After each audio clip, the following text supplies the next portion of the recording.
Order the meeting of the Johnson County Solid Waste Management District at 2:04 p.m.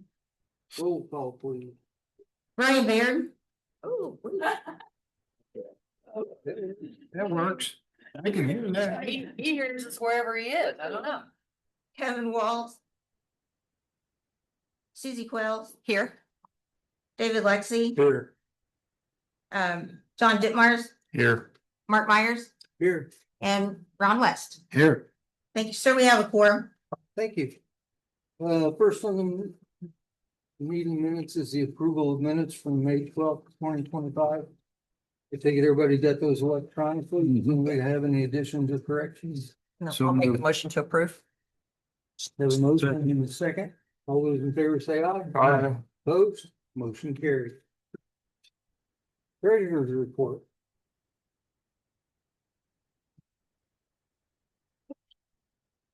Okay, we are looking at getting approval for the check register dated May 10th, 2025 to July 11th, 2025.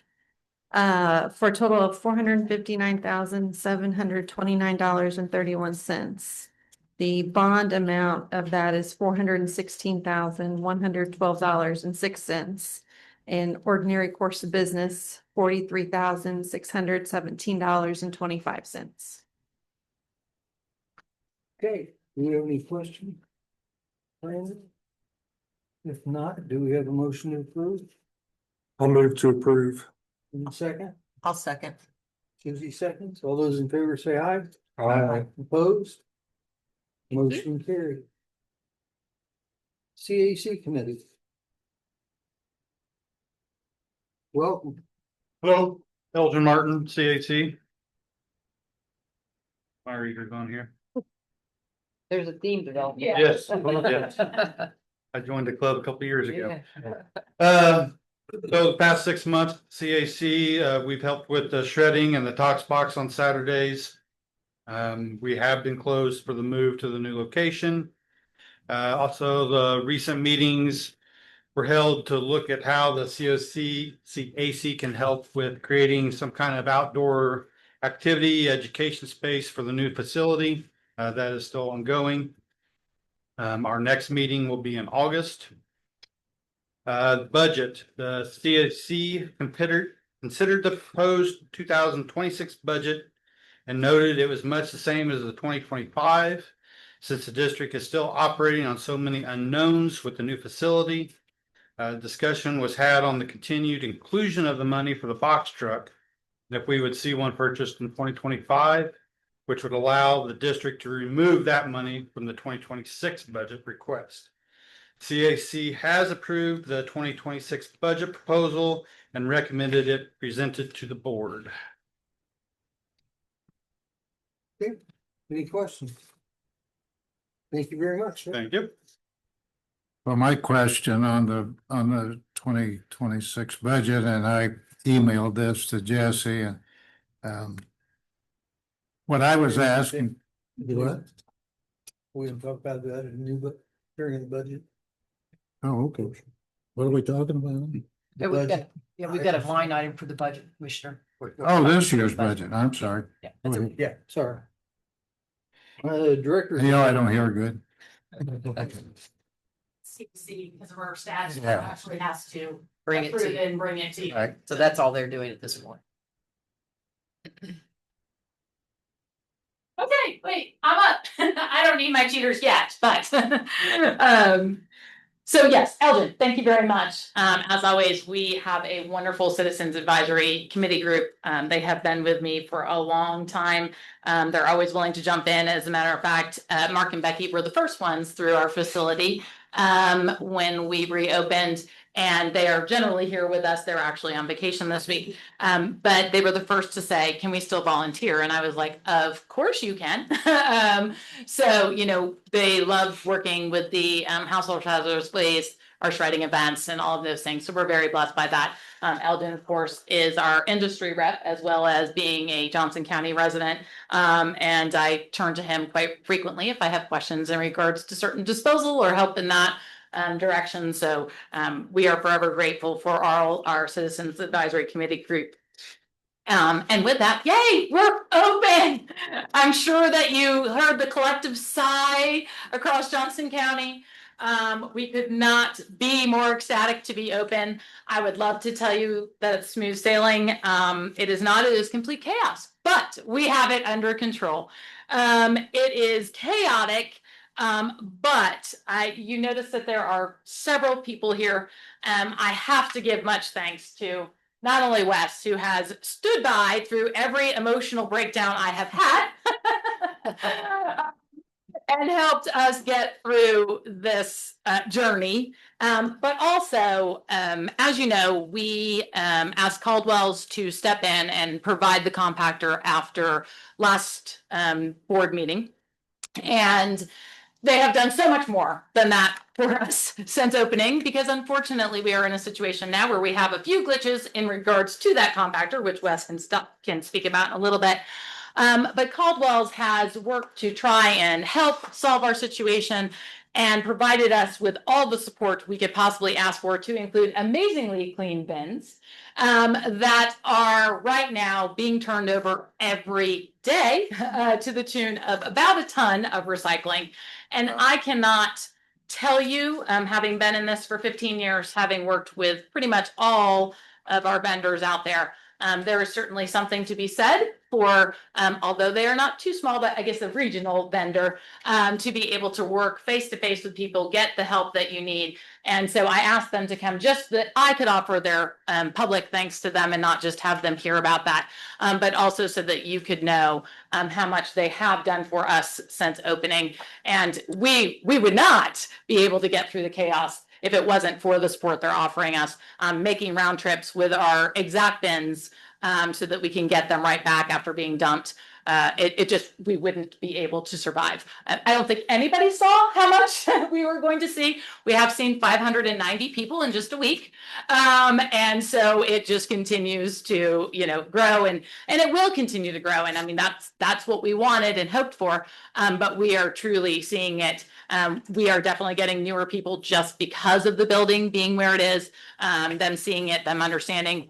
People still don't understand that we are offering the HHW during the same time period. So I can only imagine that those materials are going to continue to increase as we move on. But again, thank you for all the help and support you have given us during this time, because I don't know where we would be without it. So. And thanks the board for allowing us to reverse course. Yes, yes. After our first, it's nice to actually have someone to talk to. Yeah. And not be deferred to some legal counsel somewhere else. So thank you. Wonderful. I don't want to put you on the spot, Jesse, but can you introduce the people? Yeah. Leah Summerly and Jacoby, and I'm sorry, what is your name? Combs, yes, Jacoby Combs. So, yeah, they have both been with Caldwell's for some time now. And so they are great to work with. I'm sure you'll be hearing more from certainly probably both of them, but we are working with Aaliyah to try and implement the compost program after we get things settled down a little bit. So we're really excited about that. And of course, Jacoby is actually going to see if there's an opportunity for a temporary compactor until we get the permanent situation set up. So again, it's been wonderful to have the support. And on that note, we have canceled the few things that we had set up for August, because really they were set up more at the facility, and we are just not in a position still with the construction that's going on and some of the changes that need to still be made and will be made hopefully in August. So we did cancel our August shredding event. We still have a November one, so I imagine that will be just fine. And we had not for a ribbon cutting or anything, but Aspire was supposed to be there for one of their coffee Tuesdays, and I said, let's wait till next year. And so we're going to work with them to provide that for next year. Just too many moving pieces still going on right now. Feel like I've said a lot. Oh, we are in the process of doing the job descriptions update. They have all of the information for that, so we should be getting it back, I imagine, within the next couple of weeks. So I will certainly provide that to you. And I think other than the fact that, and we can certainly talk about this during the budgets, but we have had a lot of discussion about the box truck situation. We've talked about it now for almost 2 years. We've had it in our budget for almost 2 years, and we are in dire need. Stephen basically handles that route on Thursday. When we reopened, as we said, we decided we would try and reopen from 8 to 4:30. We have no more people than we've ever had. We still only have 2 part-time and 4 full-time people. And so Stephen has to go back and forth and back and forth and back and forth, and it makes absolutely no sense. Where if he had a box truck, he could just collect all the people and come back. We could handle the materials, and he could be there to also support the cars that are coming through and any other work that needs done. So as we do speak about the budget, again, it is in the 2025 budget for a box truck. We do still have it listed in the 2026 budget, not knowing if it will be approved for us to move forward with a purchase this year. But again, if we could discuss it now, we could discuss it then. But we've been talking about it for on and off for the past 2 years. It's already approved and in the budget. Are we looking for one? Just my ability to go out and get quotes for the box truck and bring it back to the board for purchase. Makes sense to me. It's already in the budget. Yeah. In the budget, we'll need it. It'll save you time and manpower. Gentlemen, and ma'am, for those of you who have fleet management tools within your other entities, is there a QPR available for things like box trucks that we could do without doing a public bidding, but just, like we can for our police vehicles, our dump trucks, things like that? We can just. There should be. I You don't think there's know a where PPR for it? that wouldn't be, and I can call my fleet manager and Can't imagine it's not, where, for those in the public who don't know, QPR means that the state agency already submits certain types of equipment that we normally have to publicly bid. They do it on a state level, and then local entities can go to that QPR and buy it for that price. Commonly do it for playground equipment, for parks, police vehicles, and so you buy off the QPR at a certain price. And so that was the reason it sometimes expedites the process. Obviously, subject to approval to purchase it, but maybe that would be something to look into. Well, Perfect. Who should I reach out to? box trucks is all encompassing. Can you narrow it down? I mean, do you want a 25 foot box truck? Does it need to be diesel? What's The the, main thing it needs is a lift gate, and as far as size, I would imagine that a 20 would be just fine. But it absolutely has to have a lift gate so that we can get the material into the box truck when we are coming from the ground, if we're using our pallet jacks. And so did you say 20 foot? I would imagine. We have not priced because, but we can certainly, I believe that has been what other districts have gotten for their box trucks. But Industry standards. is it 24? What was that? Industry standard is 24. New or used? That is completely up to the board. I know that, and I am all about, a used vehicle. However, then there's maintenance, then there's other things that we, run into. I know that in the past, Commissioner Walls has preferred that we have purchased something new because of that reason. So that's really a board decision. I'll get a hold of Luke also. He can reach out to some possible vendors that he utilizes for equipment, trucks, I dump bet, trucks. I bet he uses the quality. It's Yeah, qualified and, purchasing something. try to get you some prices there. I know when we have in the past, with our vehicles, we did use whoever the county was using within Yeah. their fleet program. So Right. Okay. wonderful. I think you're up, Lynn. I think I'm done, unless anybody has any questions. Yep. I have one. Looks to me like the hours of operation are changing. Is that right? We- Website, and then I was in the paper last week as far as closed Monday and then Tuesday, Wednesday, Thursday, Friday, varying hours, and then some Saturdays, not all. Is that right?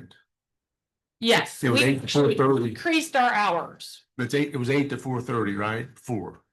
And it still is, all except for Thursday, which Thursday was 10 to 2. And Saturday has always just been the second and fourth Saturdays from 8 to 12:30. We've increased our hours to where we are, when it used to be 11 to 6 on Wednesday, we're doing 10 to 6 on Wednesday. So we are open at the facility over 37 and a half hours we're open 41 plus hours on a Saturday and like 36 point something. So it equals over 37 and a half hours a week.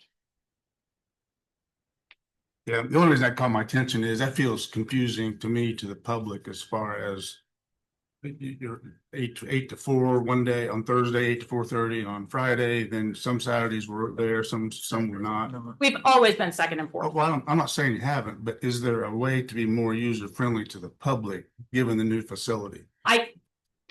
If we have money and the patrons, absolutely. At this point, I have 2 part-timers that are almost working full-time hours, but I have to monitor them to keep them under. We are operating an entire facility, the managing of the materials, the taking of the materials, the tracking of the materials, the absorption of the HHW, all of those things every single day with basically 2 people back there. I'm sure that change has been thoughtful. It just seems confusing to me when I read it. I thought, wow, how do I know what day's what? Well, we've always been closed on a Monday because we have to be able to move the materials in and out. We've never been open on a Monday. Wednesdays, we chose to do some evening hours for those people that needed evening hours. We've always done that. It used to be 11 to 6. Ever since we've opened, so for several years now. That's fine. It was 11. Now it's 10 to 6. It's all good. Yeah, okay. Jesse, And I will explain the reason why we actually shut earlier on Thursday is because initially we were again 10 to 2. The reason why we did not go to 4:30 is that we need safety briefings because of all the material that we're holding. We need to make sure that we have HHW. And again, with the part-time I would literally be in either needing to make them all full-time, which we don't have the money for that, or we'd end up in a situation where my full-time people are constantly in comp time that I don't have people to cover for to be able to do safety briefings and the different things that are actually required because of the material that we take in. Okay, so I started to let it go, but I guess where my mind is we've got $2.5 million invested in a new facility, and now we're talking about not having the overhead to fully utilize it, is kind of what I'm hearing. So I want to know, how many employees do you need on a Saturday on it? To be honest with you, that's the other thing. Saturdays are our slowest day. So when you look at a Saturday compared to the other days, we can average, it's very difficult to tell, but like this past Saturday we just had 30, people come through. That's a pretty good Saturday. Normally by noon, they're out. We're open till 12:30. It is a rare day that we have anybody that comes in between 12 and 12:30. Okay. Because normally people have things going on and, Okay. so But I'll go back to my question. How many employees do you have on Saturday? we have 3. 3 employees Yeah. on Saturday. So we have because we have 1 full-time person and then we have 2 part-time people. So our full-time person is actually our recycling center director, and I have to adjust her hours on Wednesday. So like I have Steven, who's the operations manager / backup to her. He covers her on Wednesdays so that I can keep her working only 37 and a half hours. So every other Wednesday, I have to adjust her schedule so that she can work a Saturday. To address, Councilman Dittmer's, does our website hours and our published in the newspaper hour, are they saying that? So they've been adjusted, okay. Well, glad you asked, because I'm looking at it right now, and if I'm looking at the right site, the hours on the door That's are, well, hours on the door, but yes, I don't know. Looked up Johnson County Recycling. so that's Google. It says you're open That's Monday. not our website. Yeah, That's Google. go to the, I would love to control Google. We had a 45-minute conversation, plus I have somebody working on it. Yeah, I always get Johnson County. yeah, Johnson County, Iowa. Kansas. Yeah. Yeah, that's what I always get. We get the Johnson phone calls all the time from Johnson County, Kansas, because it's Kansas City. So, 50 Graham Road, Franklin, Indiana. but you have to remember, we have administrative office. We have the recycling center. I have worked an entire week plus with Google to try and allow them to give me 2 different pages. They will not do it because it's the same address. So now we are hiring somebody within Jeff Owen's organization that has the Guru Mass Insight Yeah. to hopefully add a suite to be able to allow us to say Johnson County Solid Waste Management District Administrative Offices, Johnson County Recycling Center. The other problem is that Google does not allow for second and fourth Saturday. So if I put in a Saturday hours, then everybody would think that we're open the entirety of Saturday. Okay, so it's wrong. Yeah. Anyway, that's what I'm saying. You at your, they're complete, yeah. Okay, got it. Site Is right. is right. Yeah, Google is my Got schooled on nemesis. Google. Yeah, well, you know what, we had the same problem with the city trying to change. They won't listen to you, trying to change what's a truck route, what's not a truck route. It's just, But the point is, it's confusing. Yeah. Without getting it corrected somewhat. but if you go to our specific website, I think you'll find it to be accurate. They've denied me. They've literally, it says denied, and I've copied and pasted to send to Jeff Owens on the hope that maybe somebody can Okay. make a change. So your hours of operation don't actually correspond with the amount of hours your employees work, right? So on Thursday, 10 to 2, No, we're 8 to 4 on or which Thursday. day is it? You're 10 to 2? None. We changed it when we moved. Oh, okay. But you said something about safety briefing. Is that, I assume that's going on after you're closed? Right, so, and because because of the way the schedule is, we have an employee coming in at 8 and we have an employee coming in at 10. So we couldn't do a morning safety briefing. So we knew we could do a Thursday at 4 o'clock safety briefing Yeah. for those 45 minutes. And so it's within their schedule. Okay. Yeah, that's what I was getting at. You got employees working after closing. 15 minutes after closing every single time, and some are 15 minutes before, yeah. Okay. That's the old building. There you go. This is our website. And up here, you can go right here. So Jackie, an area that the town Here's uses that. is a place called Sourcewell. Yeah, Those are the new hours. yeah. For a truck, if you were looking for a box truck, those types of things. Yeah, yeah, and Sourcewell is- it's called a qualified, I'm sure Luke can tell us, we all use the same, every entity uses Sourcewell. It's a qualified purchasing agent, Jesse, and they'll publish costs. You can bring to the board.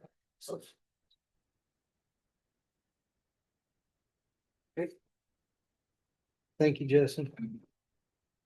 All right, legal report. Thank you, Mr. Mayor. I have two things. Let me start with what I think is the easy one first, because this is for purposes of information. The city of Greenwood recently granted a tax abatement to a parcel of development property that they have at 845 North Emerson Avenue in Greenwood. Congratulations, you've got a new company coming in there. And they gave them a tax abatement as they are required to do by statute. They then give us as a solid waste management district notice of that tax abatement because it very minimally impacts us, but they give us notice. We could have gone to the meeting on July the 7th. I exercised my discretion in not going to the meeting and spending your money to do that since it was going to happen regardless of whether I was there or not. So, but I did want to make sure that you were aware of it in terms of the tax payment. Congratulations to you too. The next one is the ongoing saga with Duke Energy. And I guess this is the meeting where Wes gets all his flowers because he and I have been playing the good cop, bad cop, and I'll let you guess who's the good guy. That would be Wes. And essentially by way of background for you, if you recall, when we first began the building process, one of the requirements was to have Duke relocate some of their poles and run us the electricity as a result of that. They did in fact do that. When they relocated those poles, however, they did not move them. Well, they didn't move the poles at all, really. What they did is they relocated the lines and they were not far enough out of the D cell, A cell lanes that were required under our plans. The district, through the bond issue, paid for that relocation. Anecdotally, Wes and I talked about it. We paid probably that relocation cost because they didn't have to move poles. And my guess is that those persons in the field probably went out there and said, what's the path of least resistance? Can we just move the lines west, jump in anytime you think that I'm saying something incorrect? And that's what they did. Well, the long and the short of it is you can't put a decel lane where there is an electric line. So as a result, we first went to find out who did what or did not do what they were supposed to do. Our engineers, Crossroads very clearly on the design plan had marked the decel, acel lane. So we believed it not to be their responsibility. We also asked our contractor, was anybody out here, and tell them where to put it or anything overriding what the plan said. No one within that organization did it. And ultimately, Duke, without admitting it, recognized that there was that kind of problem. So we then went back to the drawing board and says, all right, we need to fix this problem. And it was that at that point in time, we learned that to really fix it, to get them out of the A-cell and D-cell lanes, there was going to have to be a substantial movement of poles, which would be a rather costly thing. Obviously, we did not want to pay that. We wanted to pay the benefit of our bargain, which would have been, what would it have cost had you done it right the first time?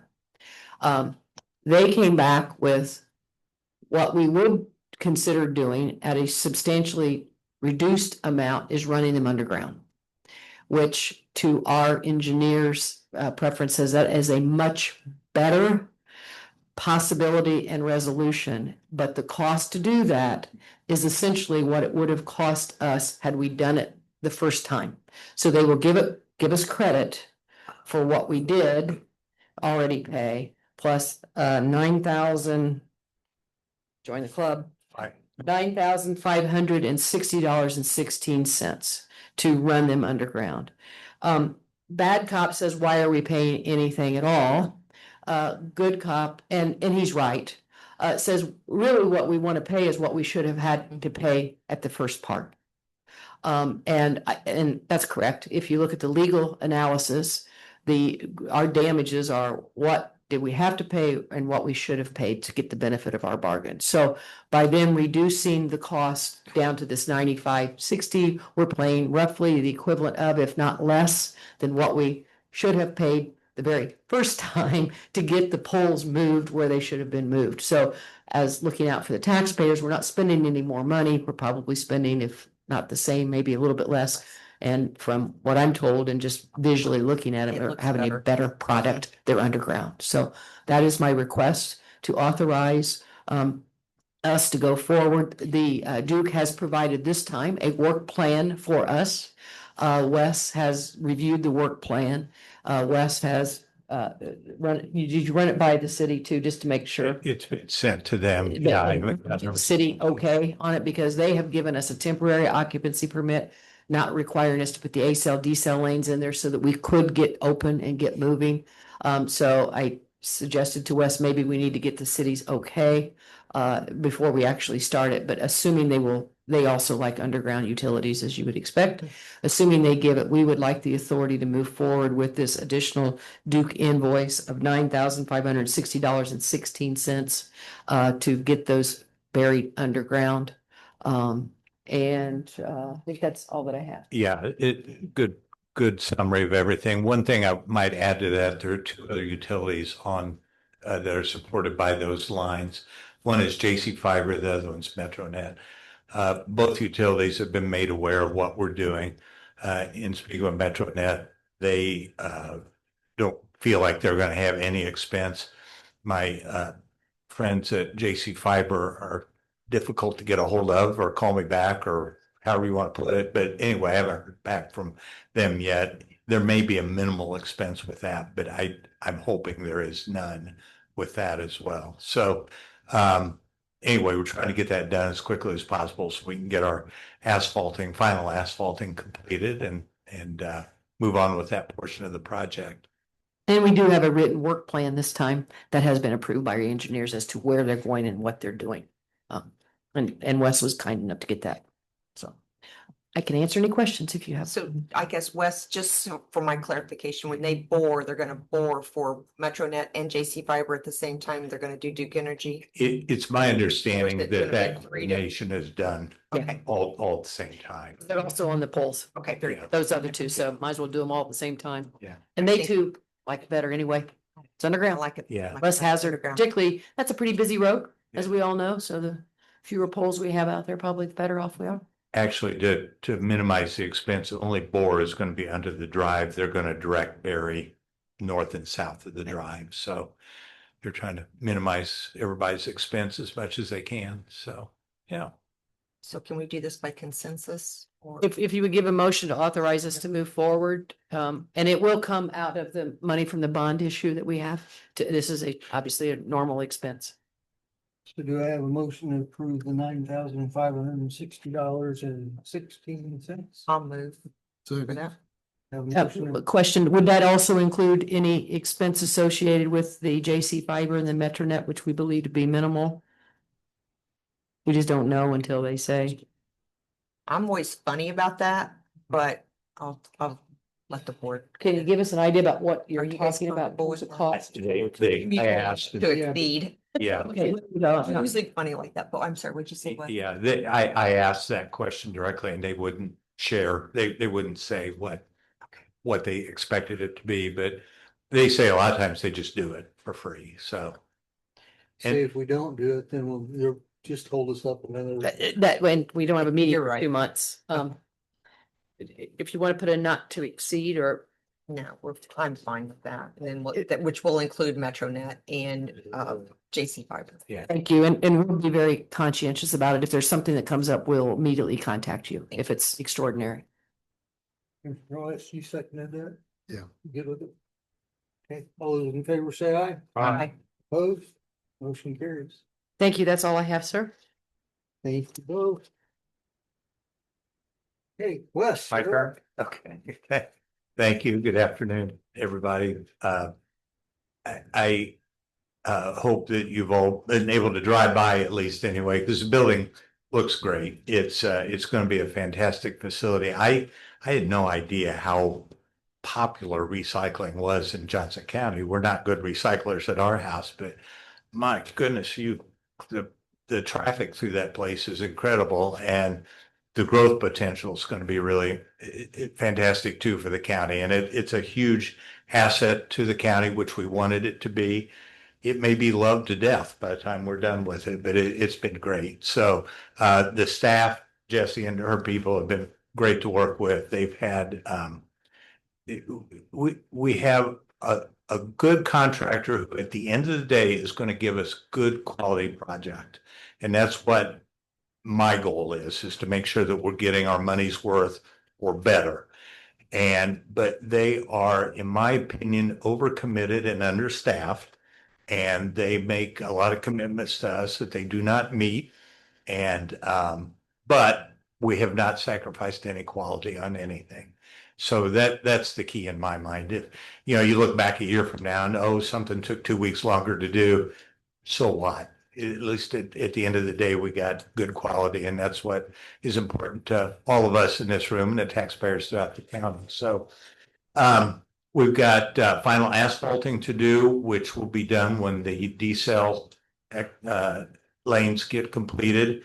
And that's contingent on when the poles get plunked out of there and moved. And we've got a little bit of change on the inside. There's some finishes that need to be finalized, final cleaning. We've been adjusting air conditioning now, and I'm sure we'll go through the same thing this fall when it turns cool. We'll be adjusting for heat. And probably our biggest issue is that there is an issue with the dock, and it was a design issue. And fortunately, the architect has readily admitted that it was their boo-boo, and they are financially taking care of it. But there's a bit of a redesign on that to accommodate the proper compactor. So while we want to have an open house, and now's not the time to have an open house anyway, because we're still kind of absorbing into the building. When that work gets complete, then we invite the public and everybody to come out and take a look at it and enjoy enjoy how we spend our money, basically, because it is a really nice facility. Not overdone, very utilitarian, but very functional. So appreciate the opportunity to work with the board because your foresight was fantastic to be able to set the county forward for many, many years and make this work. So, yeah. Any questions? Thanks for all your help. Thank you very much. Bring your cardboard and your aluminum cans and come out and visit. So, thank you. Oh, I'm sorry. Sign wise, we've done some research on signage, and we have looked at both a sign out by the road that right now the proposal we have is for it to be illuminated, and then a sign on the building. And Jesse's been working with Green Sign, who has provided signage for the recycling district in the past. They gave a demonstration to us a couple of weeks ago as far as the sign on the building and how you'd be able to read it from the street. There's, of course, costs associated with that. Do you want me to share that with you? Oh, yeah. So Kevin from Green Sign can illustrate what they're proposing, and then we can go through the cost. Yeah. Slide piece of vision. Picture was just communicate.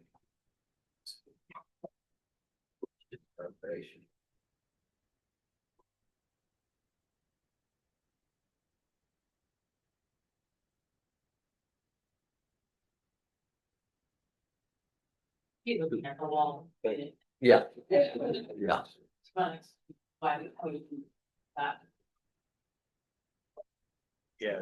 Yeah, what you're looking at is the panel that would attach to the wall. It'd be on the east wall, so as you're driving down the road, and it'd be a message board, basically, not to where you're going to stop on the road and have to read a message, but it's very quick and illustrates what's happening at the recycling district at that moment. Kevin gave us a dissertation on pixels. And now I know more about pixels than I thought I ever would, but we stood out at the road, and they have, with their equipment, they can adjust how many pixels you're seeing. Fortunately for us, we were able to stand at the road, and the least amount of pixels, which is the least expensive option, you can read very clearly. So it was good to have the illustration, and it was good not to overdo something we really didn't need. So with that, I'll leave it to Kevin to kind of describe what he does then. Yeah, a good example is we done the one right here at the amphitheater, which, millimeter wise, what he was discussing is an 8 millimeter, but it's a walk by, drive by. Closer it is, obviously you need more pixels to make it look clear, not pixelated. Out here, the viewing that's going to be when you pull in to look at it or drive by, for one, we at least got it to a 4:8 by doing that with the larger size. You're able to lower the pixels because being a 4:8, you got more pixels to work with than a smaller size. So things fully programmable from anytime, anywhere. You could use it, so whoever's programming this, you guys talked about the hours being off or how it's doing it. I'd recommend, using it for something like that. They can be changed, updated, however often you like, but it's a very good tool to communicate with people visiting the site for sure, or driving by to see what days are open during the week. Other than that, questions from you guys? As I indicated to the board earlier, in full disclosure, I represent the city of Franklin. I think it's absolutely critical before going forward, and I know the board also likes to get multiple proposals, but I would think that under any circumstance, someone, and it cannot be me, should at least run whatever ideas by, because the city of Franklin has aggregate sign requirements in terms of aggregate size, numbers, where the placements are, distances, illumination, static numbers, a lot of those kinds of things. And so before entertaining any proposals, I think it absolutely critical that the concept, and I understand it's chicken or egg. Well, we don't know what we're going to do first, but there's no sense thinking about a proposal, signing it, and then finding out you need a variance, which is not an easy process to get, or finding out you can't do that one and now you're committed to that one. So conceptually, I would think you would want to get at least pre-approval from the permitting process, because if it's just a sign permit, that's really easy. If it's a variance, it's not so easy. So just my 2 cents. Yeah, just to add to that, we did have Lauren from our office check with the city for the one out front. And it was in the cost of the proposal. But I can confirm that if you guys, decide to move forward. Yeah, I would think that should be validated before we move forward, that conceptually. To make sure you don't have any additional Yeah. cost. I agree. That makes sense. So are you gonna put a sign out by the, I thought we were putting like a monument sign out by the road that would be, have a message board on it, no? So the problem with that is that the cost for that was $74,000. So we regrouped to find out how we can best tell our citizens what is going on, whether it be our hours that were open that day, our events that we're having, anything they need to have concerned about. Even during our disaster debris cleanups, we could have said, there's a location here for you to bring your materials. So much information that we want to be able to share. And so Wes and I and Kevin sat down and said, how could we bring it more in line with the cost that we were thinking it was going to be? And so we discussed the fact that the building has this very large open space with nothing on it, and we could put the information on that, and then we could still certainly have just a basic Johnson County Recycling District sign. Does not need to be a monument sign, obviously something that is approved by the city, that allows you to say, here's who we are. But this would allow us to have all the information we need all the time, because you can't just pop up signs like you used to be able to. We used to, I hate to say it, but almost weekly, I felt like, we had a different sign that was popped up because of things going on, shredding events, open, closed, open this Saturday, and all those things. We can't do any of those things. And so we put that on Facebook, we put it out to the city, we do the best that we can, but this would allow us right on the building to have that information. And what's the cost for this? 45. 25, yeah, 24,719. It's 24, is it? Right? 24,719, do they have that? Different than what? Do you have the ones that were print? I asked him to just break it down to the information.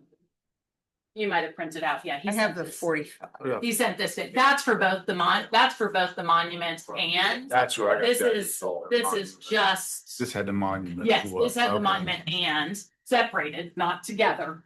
And this is just the So the wall. amount we're talking about is 24, not 45. Okay. Yeah, Thank- 20%. thank you. So, yeah, the only one I have is also 45. That's, Yeah. yeah. We just got this information today. So there you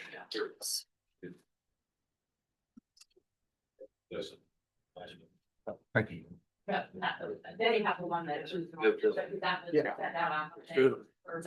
Then what would you be doing for the monument sign out What's front? that, 24 versus 45? So that's what I'm saying, is instead of doing a monument sign, we would find out what sort of basic sign we could have, whether it be aluminum with the city, to just say Johnson County, But- recycling district with an address, not a big monument sign. But I think you have to fill both of those in, because there's an aggregate limit.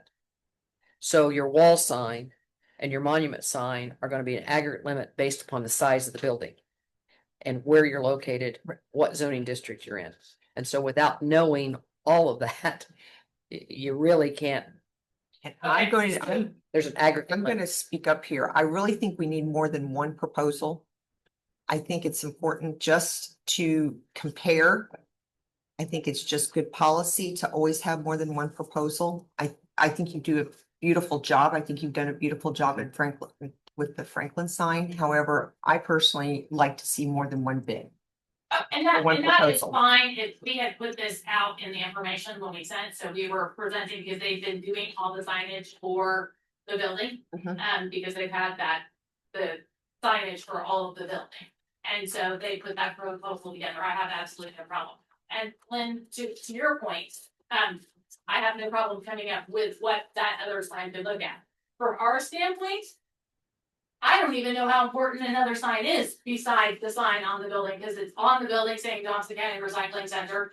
This would have a stagnant JCRD as it's not, because we can't constantly have things moving. That's why I think you just need to, and I, again, can't, normally I would be telling you the answers, but I can't, given my Yeah. roles. But you're going to have something on the monument sign for purposes of identification, for safety purposes, for our police, for, Well, we have all those tags already, because that's how we got the you gotta have them out the there. ability to get in. So that's what I'm saying is that sign, that electronic sign could have our logo with that address on it. But I am happy to get a different cost. I just know the importance of this sign in compared to a monument sign for $20,000 that has no information. Because we have to figure out a way to get the information to the public. Which is what, this is what we do right here. Yeah. And this, if you go out and look at the one, and you did do a good job for us. Yeah. That's, we use as information. A sign for $72,000 that has it all, I mean, it's gorgeous. And we did check on that original one. So it started with me doing one out front, and our permit coordinator, before we design anything, we make sure it's permitted. But now that we've split them, there could be a possibility of the total being, if we try to do another one on the ground. So good point. I didn't, as far as doing the second one, I didn't know how quick that was gonna be through, to be able to do, but I do know the one on the wall would be allowed. To that point, does it make sense to find out how this limits potentially what we can do as with a monument sign out the road? Yeah. We know what our, I can get that so we at least information know, and email it to Jesse. for future reference and so forth, what we can and can't do. Yeah, and then another thing too, we use Watchfire, so we would want to have the bid. We use Watchfire for one reason. We don't have no problems with it. There's a bunch out there if you want to buy one for $10,000, but just to share with you guys. And I've got a Watchfire rep here that if you got any other more technical questions, if not, appreciate your time. Do you want to understand what it is that Watchfire does within the technology, just so that when we are comparing? That's up to the board. It's up to the board. He's right here. Sure. Let's, Probably good, because I nodded my head like I knew what you're talking about. I had no idea. We'll let him do the technical. We can try to make it easier for you. I'm Lucas King with Watchfire. Essentially what we make is a message center, just a box with a lot of pixels, a lot of components. With message centers, there's a lot of ways to make it cheaper. Most of those are imported. We've been in Danville, Illinois since 1932. Started making the flashers and the mechanism that made lights chase from theater marquees to the time and temp units, and now we make full blown message centers. All of what Kevin's installed in the area are our product. Things that what we do that differs from what others may do, brightness. During the day, it's going to be at 100%, which is 7,000 nits. It goes down to 700 nits at night. You probably drove by some that could be pretty blinding at night, pretty bright. Where it's located, I'm not sure the other ambient or the other lighting mechanisms around there. I don't know if there's street lights or anything like that. So at night, it could be bright if it does not dim, like a lot of the imports do or don't. As far as scheduling, with all of their events, their times, we could put that all in today, and it could pop up when you told it to. If there's an event for a special aluminum event on Labor Day weekend, we can put that in now. As they're doing all the other activities, they don't have to be reminded to go update their sign. If for some reason it would be closed on a certain day, they could be at home, change the message, let everybody that would be pulling in know that the recycling center is closed. Is there a fee associated with that every time it changes or? Nope, it's our own software. So even as far as training, 5 years from now, someone new is hired that needs to control the sign, you call in, do another training. So. Sign. Huh? Share a line sign. Life of the sign, we're gonna get a good 10 years. We're gonna get more like 15. We have a 10-year parts guarantee. Since we manufacture the board itself in Danville, we can control the quality and longevity. But with some of the capacitors and other things we use, you can only get them for so long. So yeah, you're gonna get a good 10 years, more like 15. Is there licensing or No maintenance licensing. agreement with this? No. Nope. Service wise, if something would happen to it and you need some guidance, you call us directly. Our service center is in Danville. You're not gonna get it some call center or somewhere else. It's gonna be right there in the same location where everything's made. Biggest thing I've known with those pixel type signs along the interstate is you'll get a few of them that'll go out. Mhm. You'll have either a bright spot or dead spot. That's typical, I guess. I don't know. Shouldn't be long. So if anything like that would happen with ours, essentially call in, we diagnose it, make sure it's not software related. If it's hardware, we can diagnose it through the cell phone modem that's in there. And then next day, all parts to green sign. So they'll have them next day, as long as they have somebody that's available to get out there, that can be fixed. Where are you guys Wait. located at? Danville, Illinois. Danville, Illinois? Yep. Yeah. So you'll see a lot of our products all around the area where they're permitted. Okay, thank you. Awesome. Thank you, guys. So we'll go forward and see if we can find some other proposals. Yeah, I think just to close the loop on this, we'll do our research about the allowable sizes.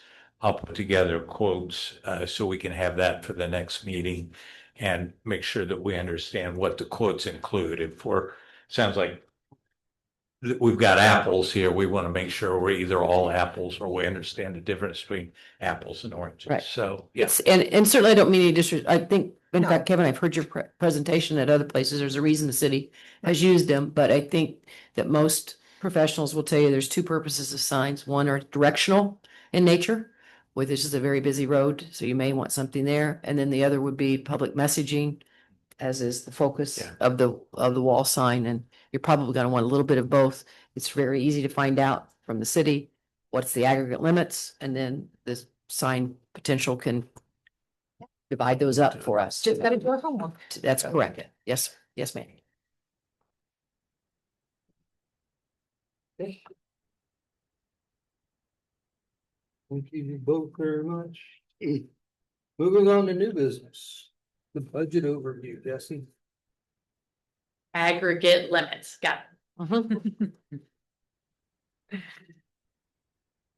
Okay, so in front of you, we have the 2026 budget. We did, Commissioner West, I did supply you with the same information that we did last year when we did the 2025 budget. You should have this. Is it also on a hot pink piece of paper? Oh, okay, your paper might be tan. Yeah, we are trying to find our paper. But this is the information I believe that you were alluding to as far as when we moved things over, and I explained that we put them into an Excel spreadsheet. So again, this is what we did last year for our 2025 budget to combine a lot of the series that sometimes you have more in gas and less in electric. And so instead of them being line specific, since they are allowed to be considered utility because that's what they all are, that's what we moved them into. Now we are tracking them in an Excel spreadsheet so that we can use that data when we go to produce our budget for next year. Obviously, for the past, last year's budget, and unfortunately this year's budget, we're in a situation where we literally, as of today, just took control of our utilities. We have not had them. The builder has had them. So we have no knowledge to draw from of our own direct experience. So last year we contacted both the Johnson County shelter, animal shelter, and the Shelby County Recycling District, because they do have a similar size, well, exactly the same size facility. and had been in operation at that point at 6 months. Before I set up this year's budget, I asked her specifically in Shelby County where she was in her utilities, and she said she was about halfway. Well, I had actually decreased some of our cost in our utilities, but since she was halfway on hers and she has about 40,000 in there, I decided to increase ours to 25,000 from 20,000, knowing that ahead of time. We have no idea of what this facility is going to cost us. We won't even have our compactor for probably 2 more months unless Jacoby can work some magic, which I'm hoping for. And so, we don't have a way to truly analyze what our budget is. I can tell you, I did speak to all our insurers. Our insurance went up $12,000 on the building alone. That was to be expected. We were renting before. I did everything I could to find out the costs for 2026 that I was able to tangibly get real numbers for. The rest, fully admit, are guesstimates. Now, we have had in the 6 weeks that we were open for our Talks box, we weren't even open a full 6 weeks. Actually, we were open about 5 weeks. We saw expenses of almost a third of what we had in our budget for this year for HHW collection alone. So the money that we had in rent, I pretty much, for the most part, moved over to solid waste collection because we have no idea what those costs are going to be. The company that we were with has been bought out by Caldwell's. And so we have some idea of costs. We know we are going to see a cost increase. They are still seemingly by far the lowest within those general collectors for household hazardous waste. We know that our numbers right now certainly are going to increase for our collection of recycling because of what we're having to do because of us not being with a composter. We are hoping to, a compactor. We are hoping to implement a compost program, which will, again, we have the money for, but will certainly increase our solid waste collection numbers. So I have put all of that into the increase in our solid waste collection for the 2026 budget. Otherwise, we have things like yard cleanup. We have snow removal. I mean, none of those things were we in charge of before. We had to wait for the landscaper to finish. They just finished. And so now we're looking at getting the quotes to bring to you all for the next meeting for those programs. But again, we don't have a strong knowledge base of what that is actually going to cost us. We also have the need to create that education space to be able to utilize. And so that will bring in and of itself its own costs.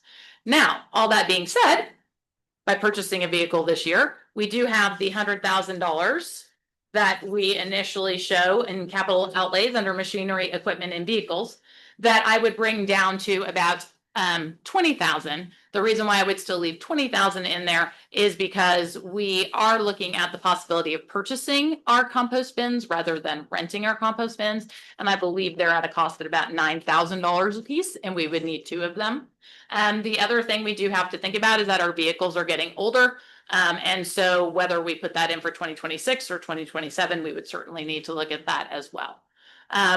But I can, that adjustment can certainly be made by by purchasing that box truck. As I have pointed out before, we do not receive this much money from our tax levy. We receive currently, and I'm sorry, this is actually an envelope.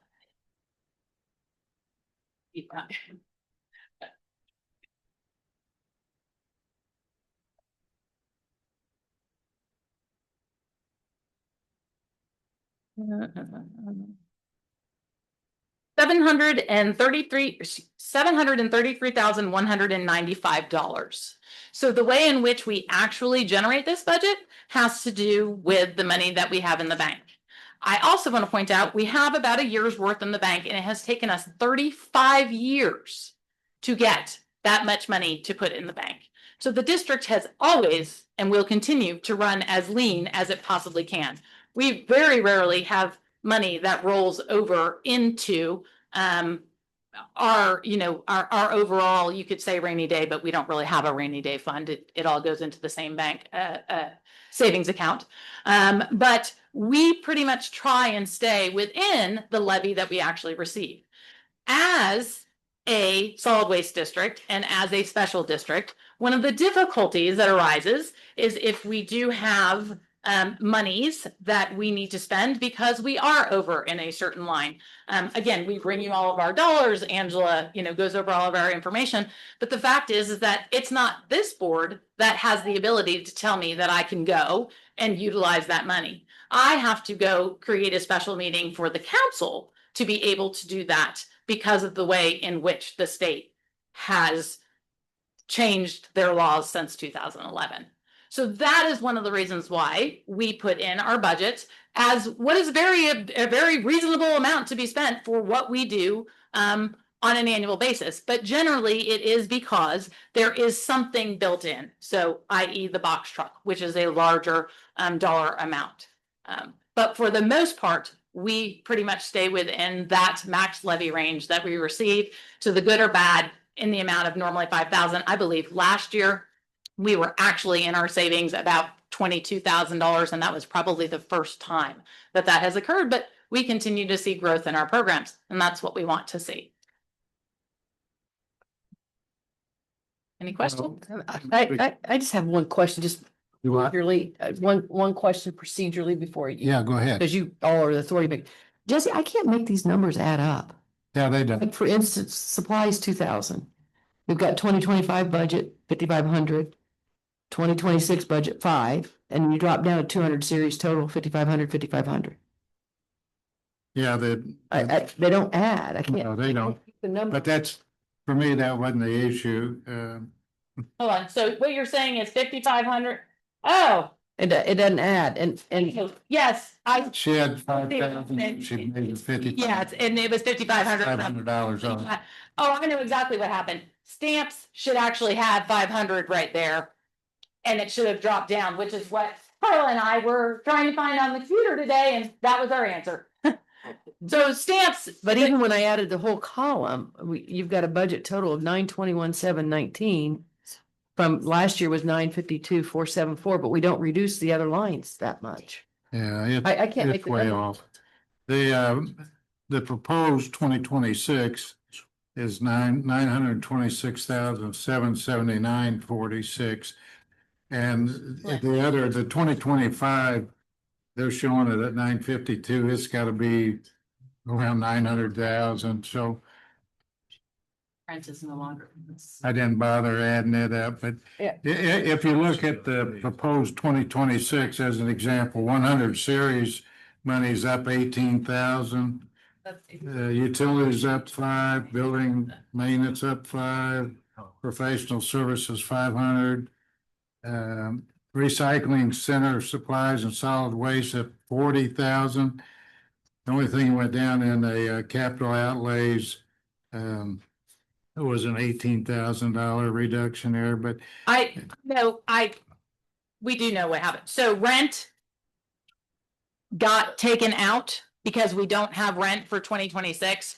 So I can go back into the 2025 budget. If you put in rent would have been at $46,000+. And so that's where you're getting the That could be. decrease. yeah. Right. So, and I emailed Jesse and I think I CC'd everybody. I think it was everybody. Here's my problem. Budgeting is, it's work. There's no question to put together a good budget. And of course, I've been espousing for years at the county level, zero-based budgeting. And finally, this year, we're instituting that in all of our departments and hopefully the other elected officials. So if I say to you, well, you come up with 25,000 in utilities, how'd you do that? Well, you would say exactly what you said. Well, we researched this, we did that, and basically we come up with a number we thought would fit, right? So if I go down to utilities and I said, well, in that process, what did you think you had for electric? Well, I'm assuming you would have had to think about electric, gas, water, sewer, phones, and Metro net, and I don't know, good garbage utility, but nevertheless, you would have had to give some consideration to each of those to come up with $25,000, right? Did you want to show them? Yeah, that's what I'm saying is that Well, we that's do my this. point here is that if you had to do that in order to get to 25. So what I was asking is that you give me that same reasoning that you had to get to 25. So you had so much for electric, so much for gas, and so on. So that's budgeting. Now, understanding you're going into a new facility and you're not really sure of what some of these expenses are going to be going forward, but you have to make your guess, the best guesstimate, and that's fine. At least at the end of 2026, we would have something that we would be able to base our going forward on, plus your historical. And that's the reason I asked for 24, 25 budget numbers and expenses is just to, so I would have in my mind kind of a path to get to these numbers you're proposing. But just to simply put a blank, like 25,000. So if I said to you, Jesse, how about, Here you go, Ron. This is where. How about you? this came from. That's what I'm saying is that's what we do.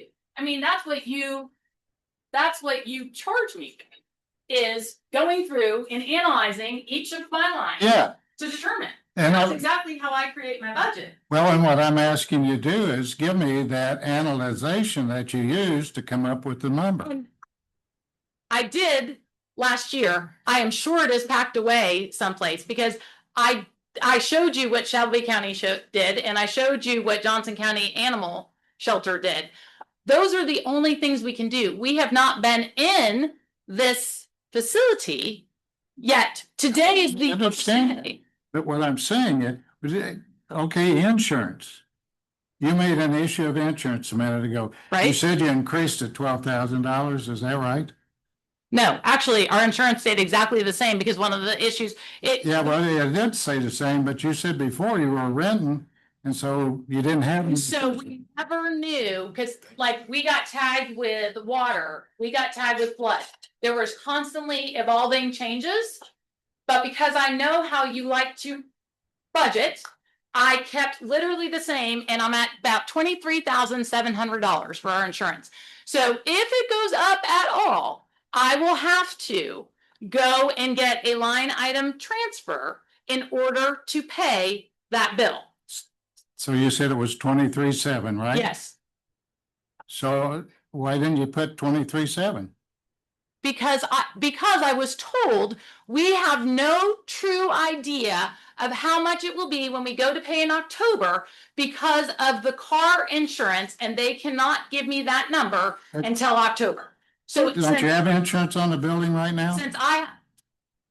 yes, but How much is it? in October. We roll over in October, so we don't roll over in So the January. insurance company couldn't give you an idea of what the rollover was gonna be? She said, Now, wait a minute. You're insuring this current building, right? Ron, in October, we know rates fluctuate, right? So this past October, and then they changed. And actually, when we got the initial quote, it was $3,400. When we received the bill, it was $6,700. John had to go back to fight for the $3,400.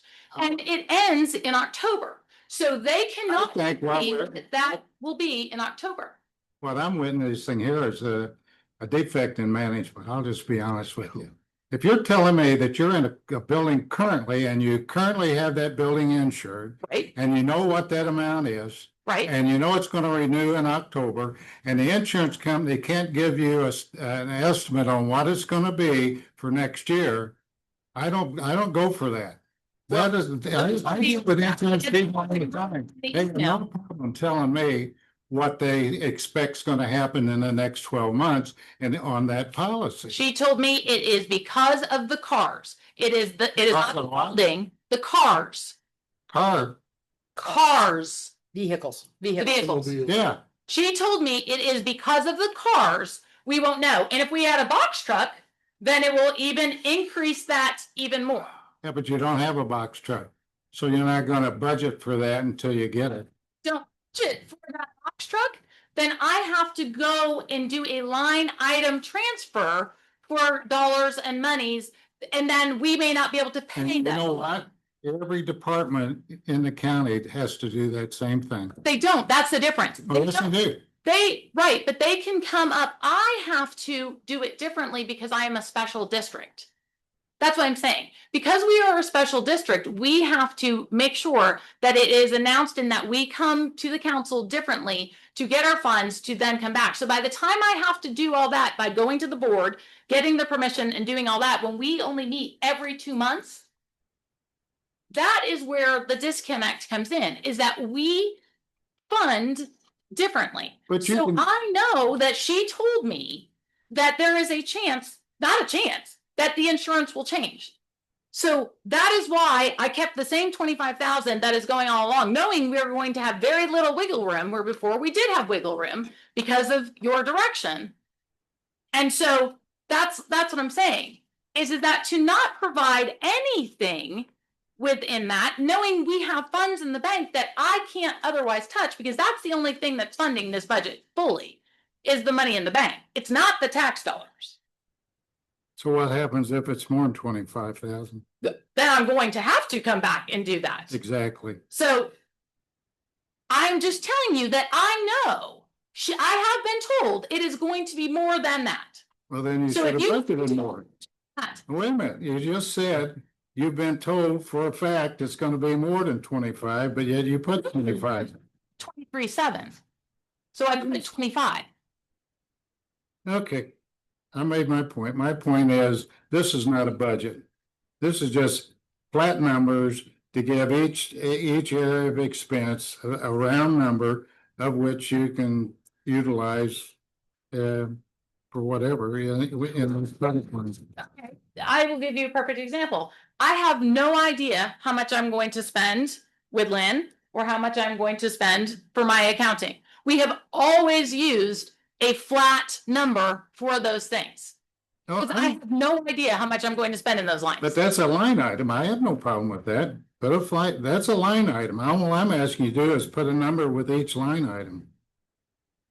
Let me ask why we can't, here's the mediator coming up. Why can we not use our year-end statements that we have every month and itemize those on the budget? For at least for 2025, because we know that, right? Mhm. We just approved it. So we know what we've spent year to date. Right, that's what we're doing, is that we are creating a monthly spreadsheet because it goes back to the fact that we have no knowledge, like I I can't. understand that, Jesse, but I don't think they see what you're talking about. Why can't that be there? Well, that is what I mean, we do give it every time we meet. Well, that's an after the fact. Yeah, you can Excel spreadsheet every time we meet that tells you the utilities, but by not. If you go to the department, the reason why we even looked at this was because the county does say utilities. Because they then drop down and they are allowed subsections within. It doesn't say each and the thing, it says utilities. Because that's when we found out we couldn't do the subsections, is when we went to the utilities piece. Well, at the county, it says utilities and it's broken out Franklin, City of Franklin, gas company, power companies, they're all itemized. When the budget goes in, it's under utilities, so that can still be done. If you want me to throw a number as to what I think into each of those, that's fine. But what I'm saying is that this way, if the gas bill cost $75 and I thought it was gonna cost $50, then I can pay the gas bill at $75, even if the money is not allocated directly to that $75. That's what I'm trying to say. I completely agree with you. I don't just pull the numbers out of a hat. We did a lot of research just trying to even figure out what this building could cost us. We decreased the water because we're never going to use what the animal shelter uses, but I don't know the percentage that I'm not going And to use. Jesse, that's all I'm saying. You said you guys went to a lot of work to get to these numbers. I'm just asking you to give me that information that you garnered to get to those numbers. All of that work you did, I'd like to see that. Okay. I don't see that here. Do we- I rest my case, to put it in legal terms. What's the process here first, though, is this is just the first time to hear it, right? No, we go to the council, remember, this is just a overview, because the only, according to Indiana code, the CAC is the one that has to say that this happens, and then the council says that the budget, which is where this whole fiscal piece gets lost. So I'll close with just one point. Using your premise, then if you submitted a budget that said you had $418,256.56 in 100 series money with no breakdown, do you think any governing body would approve that? That's why I show you the breakdown. But what I'm saying is that there is no way I can show you that for utilities, because I haven't paid for any utilities. That's my point. The breakdown is important. Regardless of whether it's 100 series, 200, 300, 400, the breakdown is important. And that needs to somehow be incorporated. Okay, again, I have no problem putting in numbers, but what I'm telling you is that the utilities, if I can find, I do not know if I will be able to find that information from last year, because it is stuck deep in all of the moving of our materials. Yeah. But I mean, we know what our leases are, we know what those things cost. So, Okay. So next step will be going in front of council. right, yeah. So my suggestion would be before you go to the council, you do try to put some numbers in the utility categories. And if you aim high and you don't spend it, you're better off. But if you aim low, then you'll have to come back and ask for a request. No, We do have a council representative for just that. absolutely. We have a Yeah. council representative on our board for just this reason. And the statute is made up of various entities. Right, and they just changed in 2011, Understand? you know, all of those things. Right, but maybe that would be a worthwhile to see Because- what it is the council's looking for. This is gonna be detailed in this as far as you've got the roll up, but it's gotta, to Ron's point, those lines are important and it rolls up to those totals. And as I sit here and think, Jesse, it's a matter of what's the logic behind my numbers? And I realize you're talking about the animal shelter, you're talking about Shelby County and all that, but you can look back at actuals through this year and put some frame of reference on what the actuals have been in the building you've been in. And then But put the some. thing, we didn't pay for any of those things, Well, that, but because we some of you rented. did. Okay, some of you did. And No. all the point is you, with some research, and then some of it is nothing more than an educated guess. Some of it is a little research on what it might be, to your point, or to what you guys brought up, the insurance, for example. But what's the logic behind each of the numbers? And that's what I look. To Mark's point, if you inflate some of those areas within that, then you don't have to come back and ask for the appropriation. But that's not zero-based budgeting. No, because here's how it That's- works to prevent exactly what you're worried about. So let's just say you got a line item, you budgeted $2,000 for the year. You get to the end of June and you've spent $750.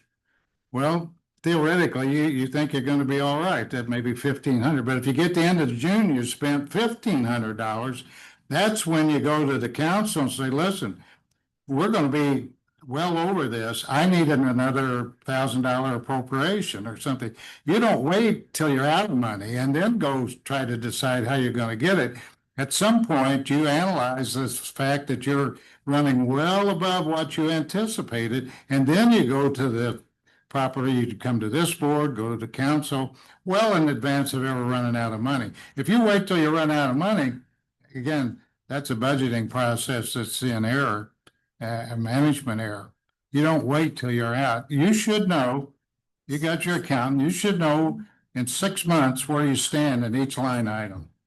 Oh, I mean, yeah, I mean, we Yeah. have the. So that ability to- that helps you avoid a critical process where you run out of money in a line item. You got a 2-month gap between time to meet with us, meet with the council. You avoid all of that in that time frame. And just to clarify something, I think both of you said, you're right, it's not a zero-based budget. There's no way you can do a zero-based budget on a building you're just moving into, Yeah. because you don't know what your expenditures are going to be. You knew what they were on the building past. And like you said, you didn't pay any of those utilities, they were included in your rent. So you're not gonna be able to do a zero-based budget this year, And initially. not until next year, when you've had that 6 months that you're gonna have, then you can budget next year's budget more than that. Right. Yeah, no, I 1,000% agree. I can't wait till I have numbers. I'm a numbers person. So I can't wait till I can just go, whoop, okay, Excel, this is what it's showing. Let's add 5%. If I'm hearing them appropriately, so if you just said some of that's built into the rent, then put on the budget in rent, then you're eliminating the rent over here, and then on 2026, I know you've done the homework, Jesse. You'd say, this is what I believe it'll be, this is what I believe it'll be, this is. I'm kind of with them. I couldn't make heads or tails. We're out of just it. trying to make it easier for you when you go to council. Right. This is actually what we handed Ron, which was also what we handed everybody last year, which did have how we moved things and what we did. But that's fine.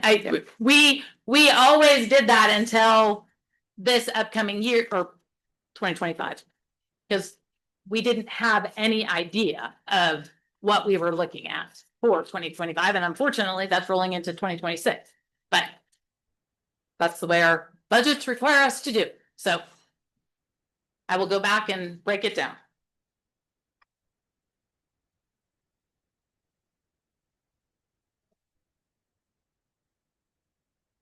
Any other questions? And I will say, I apologize. I have no idea. The rent has been removed, which is where that issue is coming. So I think when I went to go move it into NA, that line went away. So I will go back into last year's budget and find it and add that number in. So. Okay. Thank you. All right, thank you.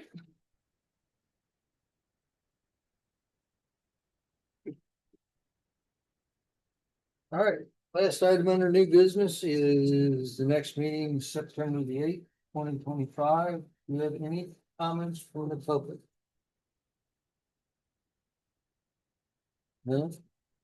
You have a motion to adjourn? Marilyn, So make a moved. motion to adjourn. Second. That's always a All quick in one. favor? Aye. Opposed? I will not be at the next meeting. I will be out of pocket, not available via Zoom or in persons. Okay. Well, thanks for letting us know. We'll reach out and hit on the other ones, make sure. Thank you.